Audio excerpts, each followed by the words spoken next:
Thanks for joining us on another busy night of all things people, power, and politics. This is The Pulse. I'm Roop Raj. The DOJ sues Michigan over its voter rules and Jimmy Kimmel's suspension and return.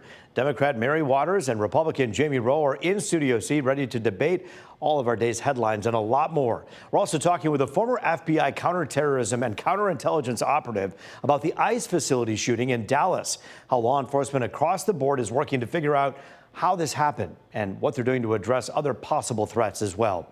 And we're taking a closer look at the TikTok deal with social media expert Ethan Lloyd, what it all means and what changes we could see as it comes under U.S. ownership. A lot of great guests and a lot of interesting topics to talk about tonight, but let's begin by running through some of the big stories making news at this hour. Developing right now at the state capitol, Governor Gretchen Whitmer and the House and Senate leadership announcing they have reached a deal to pass a budget before October 1st. Good news. The budget includes an additional nearly $2 billion to fix the roads.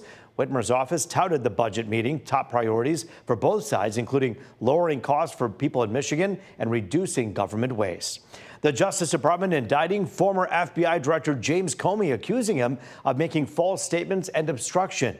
It's related to Comey's testimony before Congress in 2020 about the investigation into ties between Russia and President Trump's 2016 campaign. This comes just days after the president appealed to Attorney General Pam Bondi on social media, asking her to charge Comey and other perceived adversaries. The president also replaced the DOJ's top prosecutor with a White House aide who served as one of his personal lawyers last week. And the White House Budget Office is telling agencies to get ready for mass firings of federal workers if the government shuts down next week. The Office of Management and Budget said agencies should consider layoffs, I should say, for programs whose funding would expire next week and aren't consistent with the president's priorities. Normally, non-essential workers are furloughed and return to their jobs when the shutdown ends. Congress has until October 1st to reach a deal to avoid a partial shutdown. To Dallas now, where authorities say the man who opened fire on an ICE detention facility yesterday are giving clues about why he may have done it. Federal officials say they found notes at the 29-year-old person's home. They say he hated the U.S. government and wanted to spark terror by killing federal agents. No ICE agents were hurt, but a detainee was killed and two others critically hurt. They add they believe they meticulously planned the entire attack. He searched for information about the office building and how to track ICE agents' locations. Jan also acknowledged the potential for other casualties. He knew with a high likelihood ICE detainees would be transported that morning in the exact location where he was facing from his perch on a nearby rooftop. Former FBI counterterrorism and counterintelligence operative Eric O'Neill joins us live via Zoom here on The Pulse. And it's so good to see you. Thanks for joining us, Mr. O'Neill, here on The Pulse. Thanks for having me on. I want to ask you, you hear them say, the investigators, that this was meticulously planned. But just from the outside, just as a regular guy, when you see it, it just looked like he was spraying the outside of the building. What do you make of the logistics of how this all went down? Well, we know now from some of the information that the FBI has learned from going through his online presence and searching through some of his physical objects that he did plan this. Now, that doesn't mean that he's a professional shooter. He certainly shot all over the building, and it seems that he waited to shoot until a van arrived and that Sally port opened when he actually had a target to shoot at. But he would have had to have scoped out the location, and some of what we've learned from the FBI is that some of his searches were to look at all different sites for ICE facilities. He would have had to find a vantage point to shoot from, and that ended up being an apartment building that was nearby, where they had a direct line of sight to the front of the building. And he would have had to decide when to go do it. And I suspect that if he was on the building shooting at 6 in the morning, that he was there far earlier getting prepared and ready and just waited for the first sign of movement at the ICE facility. Yeah, Mr. O'Neill, from the days back of JFK and Lee Harvey Oswald, there were people, unfortunately, who have scouted out important places and targets. So this is before social media. But I do want to ask you about the online sleuthing that has to happen for so many of these aggressors out there and these shooters. How dangerous is the information that we have out there for our own safety when it comes to these people planning these things? Well, if we just look at this particular shooter at the ICE facility in Dallas, he not only was doing research on ICE facilities, he was using some of those apps that are out there that have been created by third parties to locate where ICE is moving. That can be extremely dangerous if you're federal law enforcement. It can also be dangerous for people and protesters or anyone around the area. He was also researching the Charlie Kirk shooting and did some research on that attack. And what that shows is that these shooters are evolving and learning from the prior attackers in order to decide how they are going to launch these killings. You know, online it becomes like an echo chamber for those who are perhaps on their, games or whatever they're doing online, spending all of that time in that echo chamber. It does in many ways, and some experts are saying now, create this kind of radicalization online. Is that something that you're seeing more of? I think that's the exact right term. It is radicalization. And what happens is, like, say you might be a little off, or you might think a certain way, and you live in a small neighborhood. Before the advent of the internet, well, you were in that community and that's it. But with the internet, a very big world becomes incredibly small. And you can find people who think like you wherever they are in the world. And especially if it's something extremely extreme.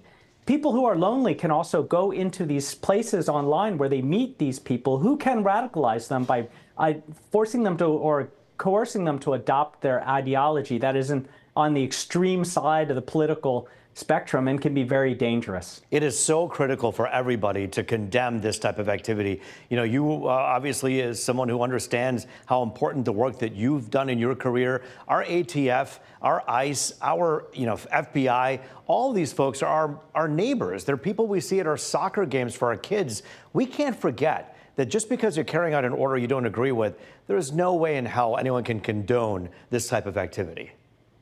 Absolutely. I mean, imagine being an ICE agent today in this environment when, like I said, there are applications that are trying to track you. People are trying to dox you at your residence. There are protest movements against you just trying to do your job. And now, because of all of this heightened scrutiny and concern and anger, there are people who are using long guns to take shots at you from a distance before you even know that they're there. That has to make it extremely hard to go to work. And for some of these federal agents, they just want to go do their job and get home to their family. And they have to be thinking, will I get home safe tonight? Last question. There's a lot of news coming out of California right now with Governor Newsom saying, hey, you know what? These ICE agents should remove their masks because law enforcement should be identified when they walk up to someone. Your thoughts on that as someone who obviously has seen this happen before? There's a reason that the ICE agents are masking, and it's because they're being doxxed by populations, by people who identify who they are, and then post their addresses. That can be extremely dangerous. Not just because protesters might show up at their house or someone might throw something at their door, or toilet paper, a tree.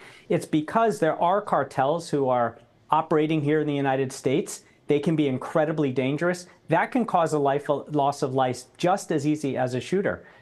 There are reasons that certain federal agents will wear masks when they're going on raids, when they just don't want to be identified.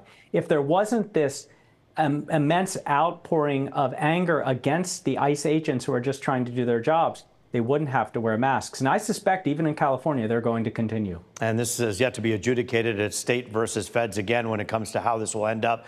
But it's an important story. And listen, 2 of the people that we know of who are agents for ICE have been doxxed so far, but 1 is too many. And so clearly something that needs to be controlled and talked about. And so we thank you in earnest for starting that conversation here on The Pulse. Mr. O'Neill, it's good to see you.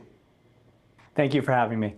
Well, the Department of Justice sues our state over its voter rolls. We're debating the suit with Jamie Rowe and Mary Waters and getting reaction from Secretary of State Jocelyn Benson. You're watching The Pulse here on Fox 2.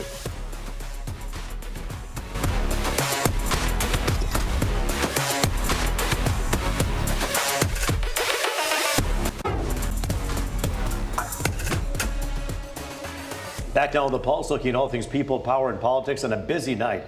Joining us to talk about a number of hot political issues, Detroit City Council member Mary Waters and conservative commentator Jamie Rowe. We'll get to them in just a second, but first, I want to set up the conversation with this. The Justice Department suing 6 states, including Michigan, saying they aren't giving their voter rolls for review, giving them up. Attorney General Pam Bondi accuses them of not sufficiently answering questions about the procedures they follow to clean voter rolls. Secretary of State Jocelyn Benson says they gave the DOJ the public version of our state's voter file, but said it couldn't have had the personal information of voters because it's protected by state and federal law.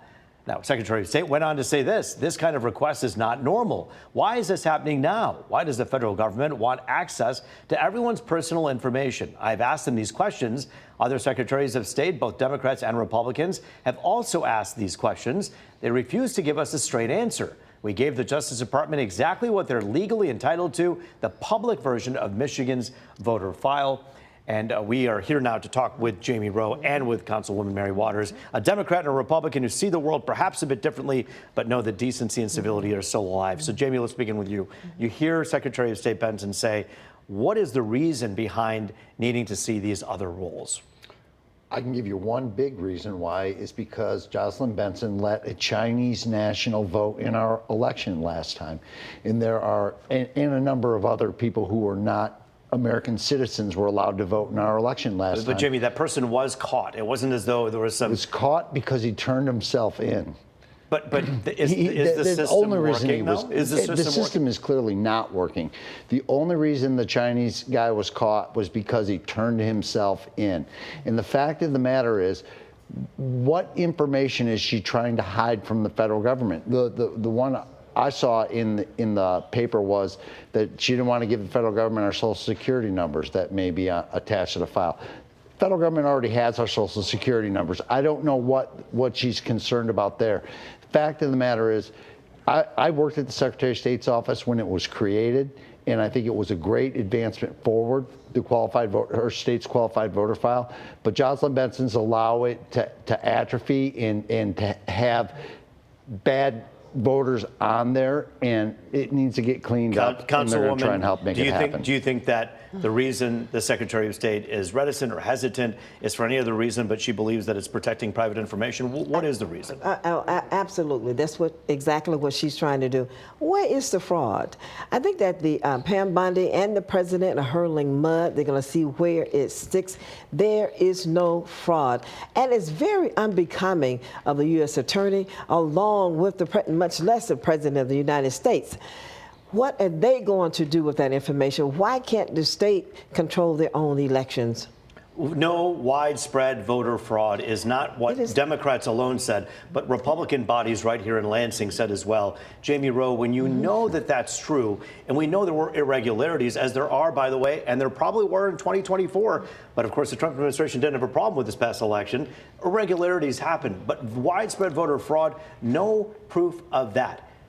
Why is this still an issue, do you believe? I don't think, well, first of all, how much fraud is acceptable?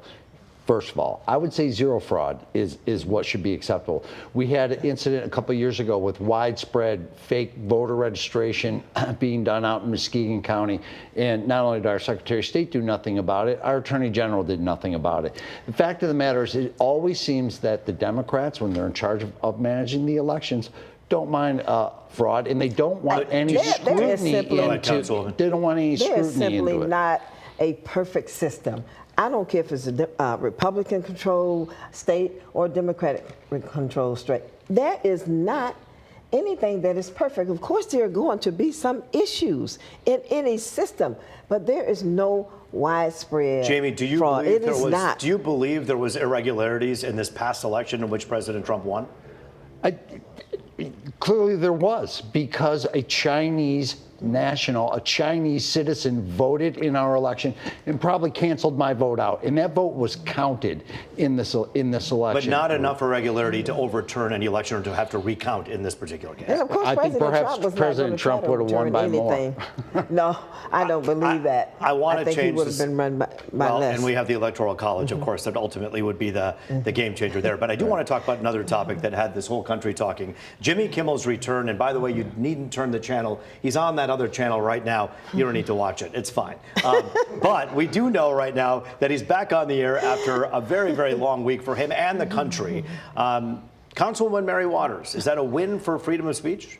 It is a win for freedom of speech. That is true. However, I certainly believe that Jimmy Kimmel was wrong in terms of how he handled things. He could have been more sympathetic to that family. Nobody deserves to die, no matter what they say, no matter what they believe in. You see, I didn't necessarily support all the things that Charlie Kirk said. I did not. The way that he was always saying disparaging things about black women and about black people, you know, he didn't seem to have a problem with the fact that he said that George Floyd deserved to die. But he still had a right to say those things, and we should not be going around killing people because they voiced their opinion. I don't agree with that. I want to move from this Dred Scott era where basically he was saying, Mr. Kirk said, basically was saying to us that a black person has no rights that a white man is bound to respect. And I want us to move from this era, Dred Scott. But even if someone's not willing to necessarily move away from a talking point that's convenient for us to hear, we have to allow the space for people to have their voices heard. And we don't Jamie, want them to die. I do know that there are many people, by the way, and we know this and we said this, in college campuses across America in the last 2 years that have said things on loudspeakers that can be considered hateful towards another group. But their speech is protected. Do you believe that Jimmy Kimmel's speech in this case was questioned and squandered to a point where it became political rhetoric, or do you believe that it truly should have been something that ABC was looking out for like this? I think Jimmy Kimmel has a right to freedom of speech like everybody else. What he doesn't have a right to is a show on ABC. That is up to ABC, whether he gets to have that microphone or not. I don't get a show on ABC. I don't know why Jimmy Kimmel's entitled to one, and I am not. He gets great ratings, though. But he does not. He is a deep, distant third in the ratings. But let me ask you a question, though, because look, if when the shoe's on the other foot, and there's a Democratic president and perhaps a Democratic FCC chair, isn't it important for us to protect all of it equally so that, let's say, Newsmax or some other network decides to have a guest on that says something that's vile or abhorrent, their speech is also protected? Newsmax is not broadcast over broadcast airwaves, and you know this as well as anybody, that when you are on public broadcast airwaves, you are held to a higher standard than somebody who's on cable television. It is not the same thing. And the fact of the matter is, it was ABC at the behest of their local broadcast stations that suspended Jimmy Kimmel. It was not the federal government by any way, shape, or form. I'm asking you in general, do you believe that speech should be protected? His speech, everybody's speech should be protected. But I don't condone the killing. Mr. Kirk did not deserve to die that way. He just did not. No matter what he has said, he did not deserve that. And our children are watching. I've spent some time today with some kids in the classroom, and they are concerned. One, you know what a student told me? She said her potato chips have increased by 50%. 50%. And also they are concerned about the hate language. Councilwoman, they are. And the biggest diet of all that the kids are getting outside the potato chip bag is how we teach them how to treat each other. And that's something that at this desk you've done well today and modeled. Councilwoman, we're out of time. Jamie, thank you for your time as well. We appreciate you both. The deal reached for TikTok to come under U.S. ownership. Social media expert Ethan Lloyd is here in the studio with what it all means. Coming up. Stay with us.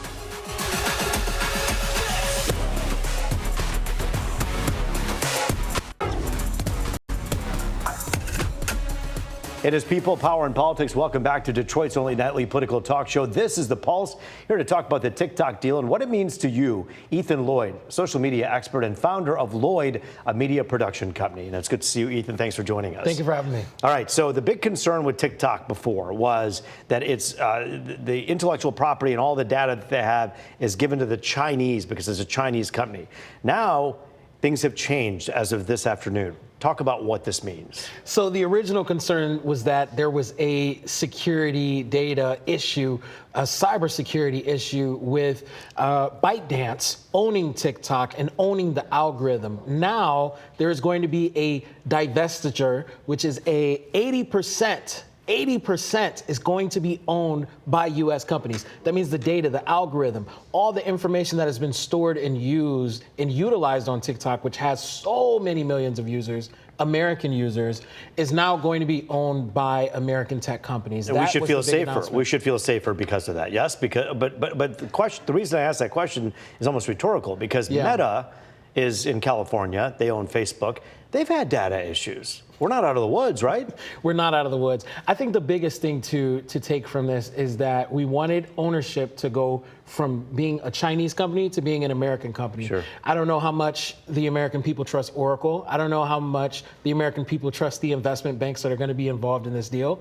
That's up to the American user to decide. I think the biggest thing to know is now it is going to be there's going to be oversight from the president, his administration, and that will be the difference. Well, and it's American standards and rules and that they're operating with now, and not, hey, the data, we don't know where it's in this abyss somewhere in a different country. It's being controlled here, like other things that are regulated in our country. But talk for a moment about what it is that the bad guys, whether they be in America, China, Iran, India, wherever, what is the stuff that they want so badly? If some daughter and mom are dancing on TikTok, why is that data so valuable to someone else? Well, the main thing is that we do so much on our phones. We share so much information. People are using ChatGPT like it's a therapist, like it's like it's a dietitian. They're using it like it's a doctor. The same is true for TikTok. Do you know people use TikTok the way that people use Google? People search things up. All of that is data, your search history, what you like, everything you've saved, everything you've looked at. That is all stored data.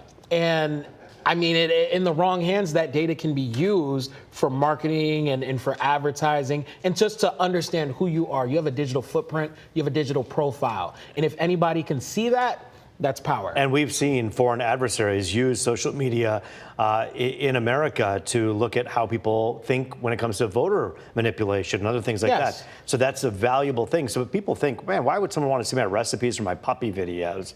But it's more than that. It's location services, which is a huge part of it, right? The issues that we saw happening with Meta and with our user information being shared with other foreign countries, that is the same issue that we're trying, I assume our elected officials are trying to prevent.